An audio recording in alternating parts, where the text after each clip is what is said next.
Hey guys, today we're going to talk about the JLPT, which stands for the Japanese Language Proficiency Test. So if you're just starting out with Japanese, you might not know what the JLPT is, or if you've been studying a tiny bit, maybe you've even tried it before. This video might give you some information that you didn't already know, and I also want to talk about my own experience with the JLPT. So what is the JLPT? What is the purpose of the test, and how do you take it? The purpose of the test is to sort of examine your own Japanese linguistic skills. There's some pros and cons with the test, in my opinion. First of all, the kind of bad thing about the test is that when you take it, you don't really test your speaking skills and you don't test your writing skills. So for example, a lot of Chinese people can do the test pretty easily, kind of guess the answers because they already know the kanji from Chinese because they originally come from Chinese, and a lot of them pass the most complicated tests and they get like this certificate that says you are a really high level speaker of Japanese, but in real life they can't actually speak at all. Of course, not everyone's like this, but there's a lot of people like this.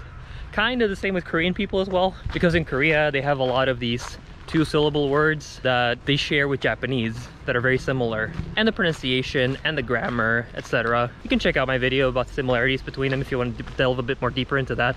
So let's talk about how is the JLPT structured. JLPT is separated into 5 different levels. They go from 5 to 1, where 5 is the most basic one and 1 is the highest level.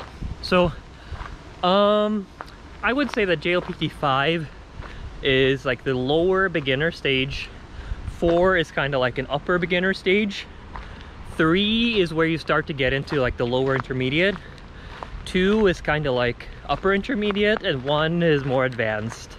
And the levels are often just called N5, N4, N3, N2, and 1. From my experience, I would say that the N2 is sort of like you can fluently speak Japanese, while the N1 is more like you can understand the non-spoken nuances in the language as well. But a common question here that I get a lot is, do you really need JLPT 5 or 4 or 3? And personally, I don't really think you need that. I have a friend who studied in Japan. Her requirement to get into the study place, because she was studying at a school where you were required to already know a tiny bit of Japanese before you start there, but it's a Japanese school that you go to for 1 year to prepare yourself to study actually in Japanese. So in that school, they required that she had a JLPT N5 first before she could do that. But other than that though, if you want to get like some actual job with Japanese, you don't really get anything from having N5, 4, or 3. If you go to, for example, gaijinpot.com, that's a website where you can look for jobs in Japan, specifically tailored to foreigners, so it's easier for us foreigners to find jobs, etc. Most of the time, the jobs require that you have some sort of bachelor's degree, and they require like an N2 level if it's a kind of standard job.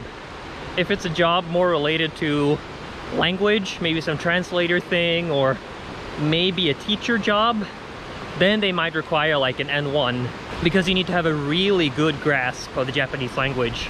So like I said, pros about the JLPT is of course that you can sort of systematically test yourself and kind of examine what level you're at.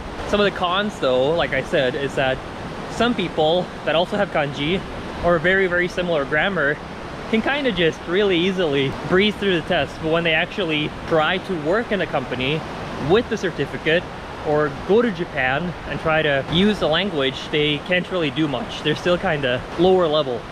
So let's talk about another problem with the test. Another big problem, in my opinion, like I said, is that you don't need to write anything and you don't need to speak. So how does the test work then? The test works like this. You have a grammar part, you have a reading part, and most of the stuff you have to do, most of the actual things that you have to answer on the test is multiple choice. So it's like A, B, C, D, and then you just check one of them. And theoretically, you could try the highest level, the N1, just randomly mark all of them, and theoretically you could pass if you're really lucky without knowing a lick of Japanese. You could theoretically pass that. And that's kind of a flaw in my opinion. They don't check how well you speak, they don't check if you can write anything at all, it's just multiple choice. And now let's talk about my experience with the JLPT. So I took the JLPT N2 a couple of years ago and I passed that, but you know, I didn't really get to use my N2 for anything at all. Like literally the only thing I've used my N2 for is just bragging online that I have an N2. And people get really envious and they're like, oh wow, you must be a god of Japanese. But not really. I've been planning to get the N1, but you know, because of all the COVID-19 stuff, it's kind of hard to do that because I live in Norway right now. And in Norway, you can't actually take the JLPT. To take the JLPT, you have to go to a country that has a school certified to take it, or they have to have a school that offers the exam. And the closest school for me would be either in Sweden or in Denmark. It's not even in Norway. So to go there, I'd either have to drive for like 10 hours or get on a plane. It's a lot of money for very little, because you don't really know that getting the N1 is gonna give you any job opportunities or anything nice at all, right? I have a couple friends who have the N1 and they all said they didn't really get to use it for anything. So, you know, more of a kind of item you bring out to brag to your friends and like new acquaintances you meet, you know, to show off your deduction skills and multiple choice assessment. But yeah, last time I took the JLPT, I took it in Denmark. So I had to, like, at that time I was living in Oslo. Right now I'm living in the middle of Norway, so it's a bit harder. But when I was living in Oslo at that time, I took a metro to the bus station in Oslo, and then I got on a bus and I rode the bus the whole night. I didn't really sleep on the bus, had like maybe 2 hours to sleep, and got to Denmark at like 9 in the morning. And I didn't really book a hotel or anything. I just wanted to make it as cheap as possible. So I just walked around in the city of Copenhagen, kind of just chilled for a couple hours. Then I went and took the exam, and I had like 7-8 hours to spare after the exam. I met some Swedish dude and we just walked around together, just chilled. And I just got on the night bus again, got back to Oslo, slept like 2 more hours. So all in all, I had like 4 hours, and then I went home and slept the rest of the day.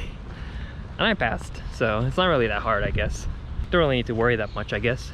So to kind of conclude the video, do you need a JLPT? Most likely not. Unless you're gonna live in Japan and work in some company that requires really official documents, formal documents that say that you speak the language, or that you know the language, because they don't really test you speaking at all, then maybe you need it. But I would say like 90% of the time, you don't really need a JLPT, unless you want to have these bragging rights in Discord. Then you can get one. So that's it for this video. If you have any more questions about the JLPT or anything related to Japanese, then feel free to write in the comments. I'll make a follow-up video, and I'll see you in the next video. Mata ne!